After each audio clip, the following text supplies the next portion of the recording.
ఇక డీటెయిల్స్ లోకి వెళ్తే ఏలూరు ఆశ్రమ్ ఆసుపత్రి వద్ద ఘోర రోడ్డు ప్రమాదం జరిగింది. జనగామ నుంచి విశాఖకు వెళ్తున్న మినీ వ్యాన్ ఆగి ఉన్న లారీని ఢీకొట్టడంతో ముగ్గురు అక్కడికక్కడే మృతి చెందారు. మరొక 9 మందికి తీవ్ర గాయాలయ్యాయి. గాయపడిన వారిలో ముగ్గురు పరిస్థితి విషమంగా ఉండటంతో విజయవాడకు తరలిస్తూ ఉన్నారు. వరంగల్ జిల్లా జనగామ నుంచి విశాఖపట్నం విహారయాత్రకు వెళ్తూ ఉండగా ఈ ప్రమాదం చోటు చేసుకుంది. హైవేపై ఆగి ఉన్న లారీని చూసుకోకుండా అతి వేగంతో రావడం వల్లే ఈ ప్రమాదం జరిగినట్టుగా స్థానికులు చెబుతూ ఉన్నారు. మృతి చెందిన వారిలో దంపతులతో పాటు డ్రైవర్ కూడా ఉన్నారు.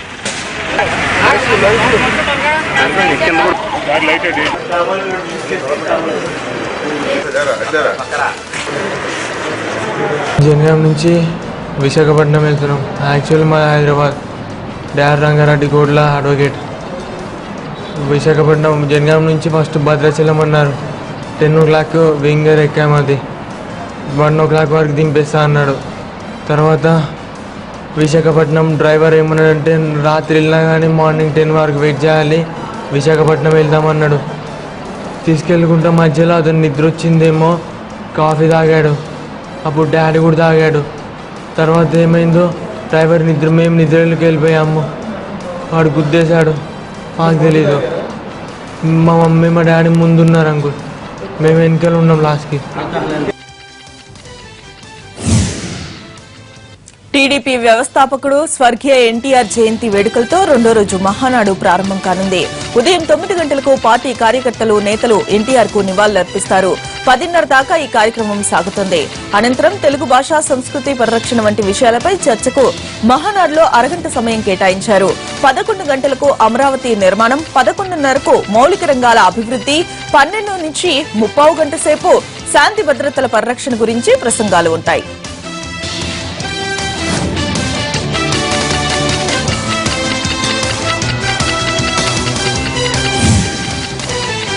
మధ్యాహ్నం నుంచి మహానాడులో జాతీయ రాజకీయాలపై ప్రధాన చర్చ ఉంటుంది. 2 గంటల నుంచి జాతీయ రాజకీయాల్లో టీడీపీ పాత్రపై చర్చిస్తారు. 2:30 నుంచి మానవ వనరుల అభివృద్ధిపై ప్రసంగిస్తారు. 3:30 నుంచి గంట పాటు తెలంగాణలో సాగునీటి ప్రాజెక్టులు, ప్రభుత్వ అసమగ్ర విధానాలపై చర్చిస్తారు. 4:30 నుంచి టీఆర్ఎస్ ప్రభుత్వంలో కొరవడిన సామాజిక న్యాయం అనే అంశంపై చర్చ కొనసాగుతుంది. అనంతరం సాంస్కృతిక కార్యక్రమాలు ఉంటాయి.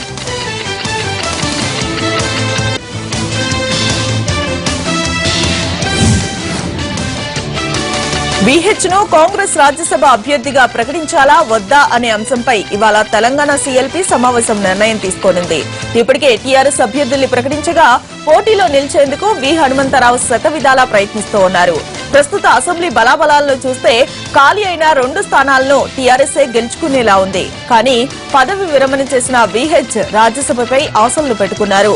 ఓటర్ల సంఖ్య తక్కువగా ఉండటంతో అభ్యర్థిగా నిలపాలా వద్దా అనే అంశంపై ఇవాళ చర్చిస్తుంది తెలంగాణ కాంగ్రెస్.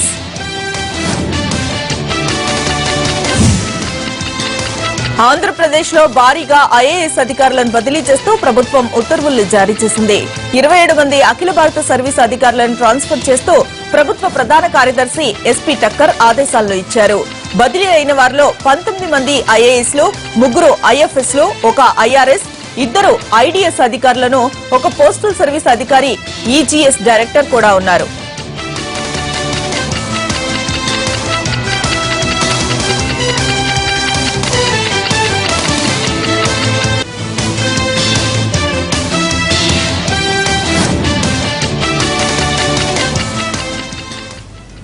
ఎన్టీఆర్ జయంతి సందర్భంగా ఆయన కుమారులు, మనవల్లో ఆ మహానేత ఘాట్ వద్ద నివాళులర్పిస్తూ ఉన్నారు.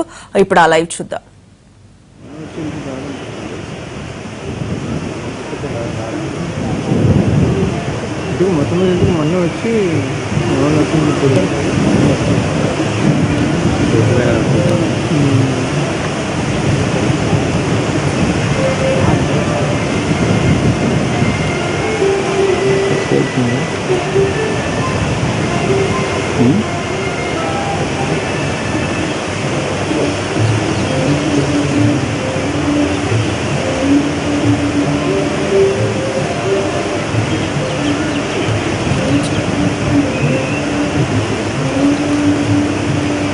చూడండి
వస్తాడు, ఖచ్చితంగా వస్తాడు.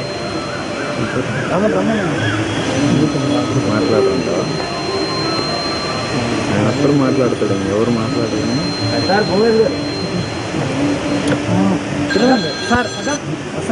వస్తున్నారు కంగారు పడు.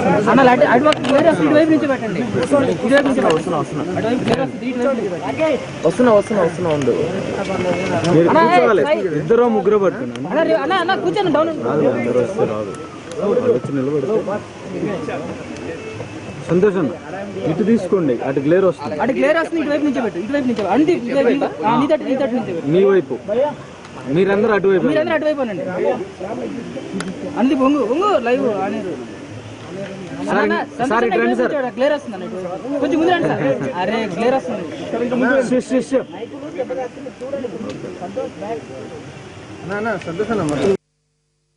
పర్లే ఇట్రా నువ్వు ఇట్రా.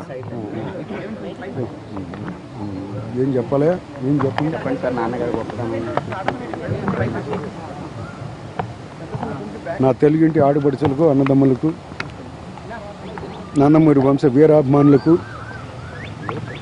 అలాగే తెలుగుదేశం పార్టీ కార్యకర్తలకు, ముఖ్యంగా స్వర్గీయ అన్న నందమూరి తారక రామారావు గారి వీరాభిమానులకు, ఎందుకంటే వాళ్ళందరూ కూడా పెద్దోళ్ళు అయిపోయి ఉన్నారు. సరే, వారందరికి కూడా అన్నగారి పుట్టినరోజు సందర్భంగా వారందరికీ శుభాకాంక్షలు, తెలుగు జాతికి శుభాకాంక్షలు తెలియజేసుకుంటూ, ముఖ్యంగా తెలుగు జాతి మనుగడ ఉన్నంత కాలం మరువలేని మహామనిషి స్వర్గీయ అన్న నందమూరి తారక రామారావు గారు. ఎందుకంటే ఒకళ్ళు పుడితే ఆ రాష్ట్రానికి కానీ ఆ జాతికి కానీ ఖ్యాతి వస్తుందంటారు. ఎందుకంటే పురాణాల్లో మనం చూసాం, దుర్యోధనుడు మలాన కౌరవ వంశం మొత్తం నాశనం అయింది. అది గతం. సరే, అన్నగారికి వచ్చేటప్పటికి స్వర్గీయ నందమూరి తారక రామారావు గారు వచ్చిన కానించి కానివ్వండి, ఆయన పెరిగేటప్పుడు కానివ్వండి, తెలుగువాడు అన్న వారికి గుర్తింపు లేదు. తెలుగువాడు అన్నవాడు మద్రాసీగా గుర్తించబడ్డాడు. అసలు తెలుగు జాతి అంటూ ఒకటి ఉంది, తెలుగు భాష అంటూ ఒకటి ఉందని ఎవరికీ తెలియదు. అలాంటి పరిస్థితుల్లో ముఖ్యంగా ఇక్కడ మనం ఆలోచించుకోవాల్సింది ఏంటంటే, తెలుగువాడి ఆత్మ గౌరవం దెబ్బతిన్నప్పుడు, ఆయన స్వార్థానికి ఆయన ఎప్పుడు చేయలా, తెలుగు వాళ్ళ ఆత్మ గౌరవం దెబ్బతిని తెలుగు భాష తెలుగువాడికి గుర్తింపు లేదన్న సమయంలో ఆయన తొడ చరిచి తెలుగుదేశం పార్టీ స్థాపించారు. తెలుగువారి ఆత్మ గౌరవానికై తగ్గట్లుగా కృషి చేశారు.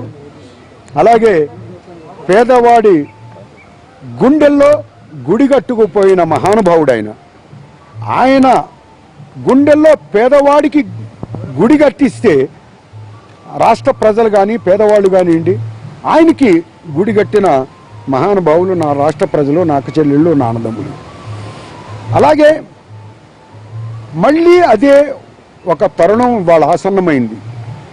రాష్ట్ర ప్రజలు, నా అన్నదమ్ములు, నా అక్క చెల్లెళ్ళు, నా తమ్ముళ్ళు, ముందు ముఖ్యంగా నందమూరి వంశ వీరాభిమానులు కానివ్వండి, తెలుగుదేశం పార్టీ కార్యకర్తలు కానివ్వండి, ఎవరైనా కానీ ప్రతి ఒక్కవాడు, తెలుగువాడు అన్నవాడు ప్రతి వాడు ఇవాళ ప్రత్యేక హోదా గురించి మనం పోరాడాల్సిన సమయం, తరుణం ఆసన్నమైంది. అలా పోరాడిన రోజునే అన్నగారికి మనం ఘనంగా నివాళి అర్పించిన రోజు అవుతుందని మరి వాళ్ళ మీ అందరికీ నేను తెలియజేస్తున్నాను. ఇవాళ మనం శబ్దం పోలాని, పూనుకుని ముందుకు వెళ్ళాలి. తెలుగు ప్రత్యేక హోదా గురించి, తెలుగు రాష్ట్రం ప్రత్యేక హోదా గురించి ఇంటింటికి ఒకళ్ళు బయటకు వచ్చి సమరం చేయాల్సిన అవసరం, తరుణం ఆసన్నమైనది అని మరొకసారి తెలియజేసుకుంటూ, మరి ఇవాళ 93 ఏళ్ళు అన్నగారిది. అయినా సరే ఇవాళకి చూసుకున్నా కూడా ఇవాళ మన ఇంట్లో ఉన్నట్టుంటారు. అలాంటి మహానుభావుడికి మనం జన్మదిన శుభాకాంక్షలు తెలియజేసుకుంటున్నాం, మేము తెలియజేస్తున్నాం. ఆ జన్మదిన శుభాకాంక్షలు కానివ్వండి, ఆయనకి వారసులంగా మనం పుట్టామని మనం నిరూపించుకోవాలంటే మనం తెలుగు వారికి ప్రత్యేక రాష్ట్ర హోదా మనకు కావాలి. దీనికై మనం అందరం కృషి చేయాల్సిన అవసరం ఉందని మరొక్కసారి తెలియజేసుకుంటూ జాతిని మేల్కొల్పుకుంటూ మీ అందరి దగ్గర సెలవు తీసుకుంటాను. జై ఎన్టీఆర్, జై హింద్. తెలుగు జాతి ఔన్నత్యం సంఘటితం కోసం మరోసారి ఉద్యమం చేయాల్సిన అవసరం ఏర్పడింది. మనం అదే అన్నాను కదా, ముందు తెలుగు ప్రత్యేక హోదా, మన రాష్ట్రానికి ప్రత్యేక హోదా కావాలి. ఆనాడు ఇస్తామని మోసం చేశారు, మరి తెస్తామన్న వాళ్ళు ఏం చేస్తున్నారో తెలియట్లేదు. ప్రతి ఒక్కళ్ళు సమిష్టిగా కృషి చేసి మనం తీసుకురావాలి. ఆనాడే మనం అన్నగారికి, నందమూరి తారక రామారావు గారికి వారసులం, తెలుగు రాష్ట్రానికి బిడ్డలం అవుతామని కూడా మరొకసారి తెలియజేసుకున్నాం. జై ఎన్టీఆర్, జై. ఏంటమ్మా ఇవాల్టి కార్యక్రమాలకి సంబంధించిన పూర్తి డీటెయిల్స్ ని తిరుపతి నుంచి మనకు దామోదర్ అందిస్తారు. ఓటీయు దామోదర్. మమత మహానాడులో అతి ముఖ్యమైన రోజు నేడే అని చెప్పవచ్చు. ముఖ్యంగా రామారావు జయంతి 94వ జయంతి సందర్భంగా ఈ రోజు మహానాడు వేదిక మీద ఎన్టీఆర్కు ఘనంగా నివాళులు అర్పించిన తర్వాత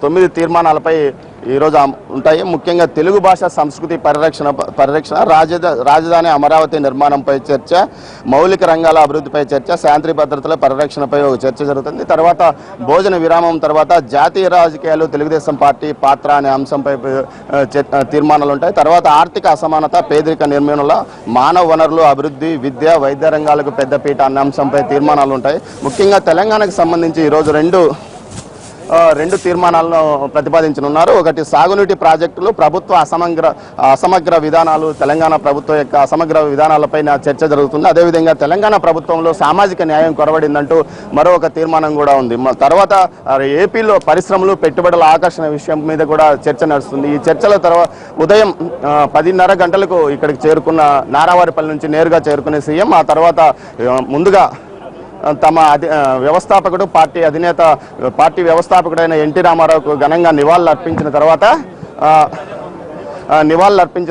ఆ కార్యక్రమం ప్రారంభమవుతుంది. ఆ తర్వాత మొత్తం చర్చ నడుస్తుందని తెలుస్తుంది. ఈ కార్యక్రమంలో మొత్తం ఉదయం నుంచి సాయంత్రం వరకు అధినేత ప్రతి ఒక్క చర్చకు తన సమాధానాన్ని సమగ్ర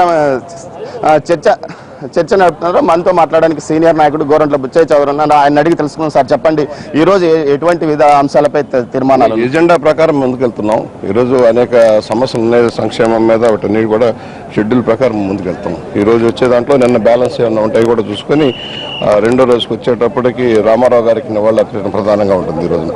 అదేవిధంగా తెలుగు భాష సంస్కృతి ఏదైతే రామారావు గారి యొక్క ముఖ్యాంశాలు, తెలుగు భాష, దాని పరిరక్షణ, మౌలిక రంగాలు, రాజధాని అమరావతి గురించి ఇవన్నీ కూడా డిబేట్లో శాంతి భద్రతలు అట్లా టైం ప్రకారం షెడ్యూల్ ప్రకారం మేము ముందుకుంటాం. సార్, నిన్న మీరు ప్రత్యేక హోదా, కేంద్రం నుంచి రావాల్సిన ప్యాకేజీ విషయం పైన ప్రత్యేకంగా మీరు తీర్మానం ప్రవేశపెట్టారు. అయితే ఆ తీర్మానంలో మీరు సఖ్యతగానే ఉంటామంటున్నారు. కానీ బీజేపీ నాయకులు మిమ్మల్ని విమర్శిస్తూ ఒక రకమైన ఏలం ధోరణిలో మాట్లాడుతున్న ధోరణి కూడా కనిపిస్తుంది. కనీసం వారికి మీరు సమాధానం ధీటుగా చెప్పలేని పరిస్థితి ఎందుకు నెలకొంది? మేము ధీటుగా చెప్పలేని ప్రశ్న లేదు, మేము ధీటుగానే చెబుతున్నాం. సంయమనంగా సాధించుకోవడం కోసం ప్రయత్నం చేస్తున్నాం. కేంద్రంలో బలమైన ప్రభుత్వం అక్కడ అధికారంలో ఉంది. వాళ్ళకి ఎలాంటి ఇతర పార్టీల సపోర్ట్ కూడా అక్కర్లేని మెజార్టీ వాళ్ళకు ఉంది. ఈ పరిస్థితుల్లో దెబ్బతిన్న రాష్ట్రాన్ని ముందుకు తీసుకెళ్ళడం కోసం, సఖ్యతగా తీసుకెళ్ళడం కోసం ప్రయత్నం. At the same time Telugu వారి ఆశలకు అనుగుణంగానే మేము వ్యవహరిస్తుంది. తెలుగుదేశం పార్టీ సీమాంధ్రుల యొక్క హక్కుల్ని పరిరక్షించడం కోసం ముందుకెళ్తుంది. కనుక రాజీపడే ప్రశ్నే లేదు. ఎంతవరకు వీలైతే అంతవరకు సంయమనంగా సాధించాలని ప్రయత్నం చేస్తాం. నిన్న మేము తీర్మానం చేస్తాం, గట్టిగానే చెప్పాం, మా హక్కు ఇది. ఎందుకంటే రాష్ట్ర విభజన చెప్పినప్పుడు మీరు ఎన్నెన్నో వాగ్దానాలు చేశారని అమలు చేయాలని మేము డిమాండ్ చేస్తాం. మేము వెనకపోట్ల ఎంతవరకు వీలైతే అంతవరకు సంయమనంగా చేస్తాం. ఇది ఒకవేళ సంయమనంగా సాధించలేకపోతే జరిగే నష్టం ఎవరికి, తెలుగుదేశానికి కాదు, ఆంధ్ర ప్రజలకు నష్టం జరుగుతుంది. అందువల్ల కేంద్ర ప్రభుత్వం తప్పనిసరిగా చేయాలని మా డిమాండ్. ఎక్కడ మేము లో వాయిస్లో లేము, హై వాయిస్లోనే మేము మాట్లాడుతున్నాం. బీజేపీ నాయకులు ఏం చెప్పినా వాళ్ళు చెప్పిన దానికి ప్రజలు అంగీకరిస్తున్నారు లేదు కూడా చూసుకోవాలి కదా. కానీ పెద్ద ఎత్తున నిధులు వరద ప్రవాహంలా వచ్చాయని వాళ్ళు చెప్తున్నారు. ఎక్కడున్నాయి? పిల్లకాలో కూడా రాలే, వరద కాదు, పిల్లకాలో కూడా రాలే. ఇవాళ ఎన్ని వచ్చినాయి? 12,000 కోట్ల రూపాయల లోటు బడ్జెట్ ఉంటే 2,800 కోట్లు ఇచ్చారు. పోలవరం ప్రాజెక్టు 30,000 కోట్లు అవుతుంది. వాళ్ళు పెరిగిన భూమి రిలీఫ్ అండ్ రిహాబిలిటేషన్లో ఇచ్చిందంతా 850 కోట్ల రూపాయలు. రాజధానికి ఇచ్చిందంతా 1,050 కోట్లు. అదేవిధంగా గుంటూరు విజయవాడ అభివృద్ధికి ఇచ్చింది ఒక 1000 కోట్లు, 2550 కోట్లు అక్కడ ఇచ్చింది. దాంతో అన్నీ అయిపోతే 135 కోట్లు ఇచ్చారు సంస్థలన్నిటికీ కలిపి. ఎలా సరిపోతాయి ఇవన్నీ? మొత్తం మీద ఈరోజు తెలుగు భాష సంస్కృతిపై సుదీర్ఘమైన చర్చ జరుగుతుందని, అదేవిధంగా పూర్తి స్థాయిలో అజెండాలో ఉన్న ప్రకారం చర్చలు నడుస్తాయని సీనియర్ నాయకులు అంటున్నారు. మరోవైపు కార్యకర్తలు ఇప్పటికే పెద్ద ఎత్తున మహానాడు ప్రాంగణానికి చేరుకుంటున్నారు. ప్రతి ఒక్కరు క్రమశిక్షణగా వారు తమకు కేటాయించిన స్థానాల్లో చేరుకుని అధినేత కోసం ఎదురు చేస్తున్నారు. ఇది ఇక్కడ తాజా పరిస్థితి. Over to studio. Right, thank you Damodar. వల్ల చేదు జ్ఞాపకాలను మర్చిపోవచ్చునని అన్నారు అమెరికా ప్రెసిడెంట్ ఒబామా. క్రూరత్వం లేని సమాజాన్ని సృష్టిద్దామంటూ పిలుపునిచ్చారు ఆయన. G7 సదస్సులో పాల్గొనేందుకు జపాన్కు వెళ్లిన ఆయన హిరోషిమాలో స్మారక స్థూపం వద్ద పుష్పగుచ్చాన్ని ఉంచి నివాళులర్పించారు. తర్వాత నిమిషం పాటు మౌనం పాటించారు. రెండో ప్రపంచ యుద్ధంలో అణుబాంబు దాడి చేసిన తర్వాత తొలిసారి అమెరికా ప్రెసిడెంట్ ఈ ప్రాంతాన్ని సందర్శించారు. ఒబామాతో పాటు జపాన్ ప్రధాని షింజో అబే కూడా నివాళులర్పించారు. రెండో ప్రపంచ యుద్ధం నాటికి నెత్తుటి జ్ఞాపకాన్ని ఇంకా అక్కడి ప్రజలు మర్చిపోలేదు. అణుదాడితో 1,40,000 మంది మృతి చెందారు. అప్పటి దాడి నుంచి బతికి బయటపడ్డ వాళ్లను ఒబామా కలుసుకున్నారు. వాళ్లతో కొద్దిసేపు మాట్లాడారు. ఆ ఘోరంను వాళ్లు చెబుతూ ఉంటే శ్రద్ధగా ఉన్నారు. కదిలించే ఘటనలు విన్నా కూడా ఆనాటి ఘటన పట్ల ఒబామా సారీ చెప్పలేదు. ఒబామా రాక నిరసిస్తూ దేశంలో ఆందోళనలు కొనసాగాయి. హిరోషిమా కూడా ఆందోళనలు ఉవ్వెత్తున ఎగిసిపడ్డాయి.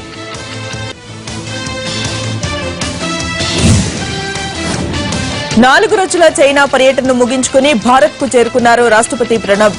భారత్ తో సరిహద్దు సమస్యను పరిష్కరించుకునేందుకు చైనా సిద్ధంగా ఉందని ప్రకటించారు. పర్యటనలో చైనా అధ్యక్షుడితో పాటు ప్రధానితో పలువురు ఉన్నతాధికారులతో సమావేశమయ్యారు రాష్ట్రపతి. భారత్ తో సన్నిహిత సంబంధాలు ఉన్న వ్యాపారవేత్తలతోనూ భేటీ అయ్యారు ప్రధాని. ప్రెసిడెంట్ తో జరిపిన చర్చల్లో సరిహద్దు వివాదం, అనవసర దేశంగా ఉంటే అభ్యంతరాలపై చర్చించగా వ్యాపారులతో ఇండియాలో పెట్టుబడులను పెట్టాలని ఆహ్వానించారు ప్రణబ్. పాకిస్తాన్ పేషావర్ లో తాలిబాన్ మద్దతుదారులు భారీ నిరసన ప్రదర్శనలు చేశారు. Taliban chief Mullah Akhtar Mansoor America drone దాడుల్లో మృతి చెందాడు. అతనికి మద్దతుగా నినాదాలు చేస్తూ ర్యాలీలు తీశారు కొందరు వ్యక్తులు. అమెరికా జాతీయ పతాకాన్ని దగ్ధం చేస్తూ ఆ దేశానికి వ్యతిరేకంగా నినాదాలు చేశారు. మన్సూర్ ఆత్మకు శాంతి చేకూరాలని ప్రత్యేక ప్రార్థనలను జరిపారు. యూనివర్సిటీల్లో ఉచిత విద్యను అందించాలని డిమాండ్ చేస్తూ చిలీలో విద్యార్థులు భారీ ఉద్యమానికి శ్రీకారం చుట్టారు.